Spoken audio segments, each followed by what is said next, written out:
Dr. Pompa teaches doctors across the country, the public across the country, on how to lose weight. And one of the most controversial things that he teaches on is he pours tons of fats into the diet of your weight loss resistant patients. That makes no sense to us. For many of you viewing this, Dr. Pompa, explain that, please. Yeah, I mean, it is a concept that's probably not familiar to most of you, but fat actually helps you lose weight. Matter of fact, one of the things that I teach on, whether I'm teaching to doctors, or the public, is fat doesn't make you fat. It's the inability to burn fat that actually makes you fat. Now that has to do with hormones, and just so happens that fat, especially certain fats, have really a large effect on hormones, in correcting hormones, so you're able to lose weight, because weight loss resistance, or the inability to lose weight, is now an epidemic in this country.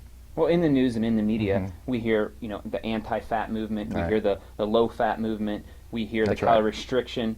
Fat actually has a lot of calories, so that's kind of opposite. But there's this thing about bad fats, hydrogenated oils. What about those things? Are we going to consume those? Well, you're right. I mean, there are good fats and bad fats, and that does play a role. But I think the confusing part about it is what fats are good and what fats are bad. Because a fat like saturated fat is considered bad. Matter of fact, not just for the ability to gain weight perhaps, but also for certain health conditions. But look, there was just 2 recent Harvard studies that showed the exact opposite of what we've been taught. A fat like saturated fat and cholesterol are actually an integral part of the helping people lose weight, because it actually fixes the cell. And if you can fix the cell, I always say you can get well, but you can also lose weight. See, because hormone problems aren't necessarily problems with hormones, they're the problem with the receptor to the hormones, which all happens on the cell. And those particular fats actually play this role in helping fix that hormone receptor. Fats that most people out there are familiar with that are bad: hydrogenated oils, trans fats. But probably one you're not so familiar with is vegetable oils, which are practically in everything that we're eating: crackers, breads, cookies. Vegetable oils become trans fats. They're rancid because they contain something called polyunsaturated fatty acids, which makes them very unstable. So when we take them from their natural source, whether it's a vegetable where they're protected, and we put them into an oil, they go rancid. So to your body, they drive inflammation and therefore hormone problems, and they cause weight gain. So kind of the opposite of what many of us think. And so, for someone like me as a consumer, someone watching this video, we're confused. Yeah. I know that you promote a few products in your weight loss programs that are new and exciting, that are never available before, that contain these good fats, not bad fats. Like See, he's confused. I am. And I wanted you to discuss a little bit how you utilize those products in your weight loss program. Yeah, I mean, one of the challenges I always have is, you go around the country and you educate people on this information they've never heard before, because they're like thinking, oh, my goodness, I've been running from these fats. Fat's going to make me fat. Once you teach them that the ability to burn fat is the trick, and that's a hormone problem, and that fats play a role in making you a fat burner. See, because that's the other issue. Most Americans, they don't have the ability to burn fat because their hormones aren't right. Okay, so that's what we teach them. Then they want to look for, well, where do we get these good fats? Well, I do. I use a product, it's called Amasi. And Amasi it's a cultured dairy product. And again, most people think dairy, bad news. But this dairy product is not like most dairy products. Number one, 99% of the dairy in this country has a protein in it called beta-1 protein.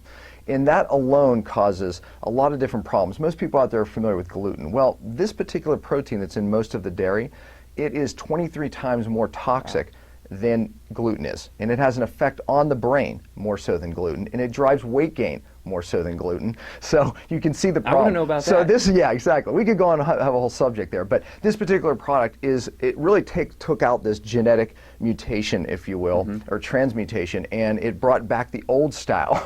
And it is a beta-A2 protein that doesn't have this effect. So number one, this isn't just a regular dairy product, but it contains all these fats that most Americans are lacking in their diet. One of which is called conjugated linoleic acid. Not to confuse with a big name, it's called CLA. But this particular fat you need to burn, to be a fat burner. You need to actually help your cells burn fat. Remember what I said, fat problems or weight loss resistance, isn't necessarily a problem, with taking in too much fat. It's the inability to burn it. This is fat actually helps you become a fat burner. Why are so many Americans deficient in it? It's because we are not eating grass-fed products, whether it be meat and especially dairy, so we become deficient in this fat to make us fat burners. As well as, there's another problem, is that most Americans, we focus on like what vitamins we're lacking. Well, fat-soluble vitamins is actually where we're getting most of our deficiencies. And why are we getting deficiencies? Because we're not eating grass-fed meats and dairy, where vitamins like K2 and vitamin A are.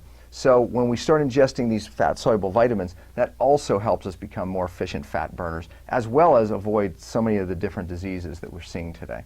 Well, I also know that when you're not a fat burner and Right. someone's like, I've been trying calorie restriction, I've been doing the treadmill, I still can't burn my fat. Right. Is there anything that you use to help these patients, these Yeah. clients, and teach these doctors to help kind of mess with that leptin resistance problem that you were talking about in other videos? You just mentioned a hormone. I said, look, weight problems are problems. You know, in the 21st century, it's not necessarily what we're eating, how much we exercise. Right. You know, because that's another big problem is people are trying to exercise all their fat away, or they're trying to restrict calories. And really, one of the things I educate doctors and patients on is, look, that's not how you do it. You have to fix the hormones. One hormone you just mentioned was leptin. Leptin is a hormone that tells your brain to burn your fat for energy. Unfortunately, most Americans today, as being insulin resistant, Right. are leptin resistant, so they're unable to burn their fat for energy. Remember, that's the big problem. There's been some recent studies and some really good studies on an extract from African mango. This extract, it is a fat as well, and also a soluble fiber, but this has a dramatic effect on really 3-4 different hormones, one of which is leptin. So it's no gimmick product. It really does work. I mean, in the studies, the Cameroon study, and there's been many that really Right. prove that. Matter of fact, in the study of that particular product, they lost 28 pounds in 10 weeks. And that's an amazing amount. But again, it's not a stimulant, so it's not a weight loss product. It's some Right. stimulant. Yeah. It literally has an effect on the hormones and the hormone receptors themselves. So you combine that with the fats, and you put these two products together, as well as the dietary changes that we tell them to do in doing the correct type of exercise, because that's a whole other subject. Most people do the wrong exercise. Now we have a program that actually really does work, and there's no gimmick.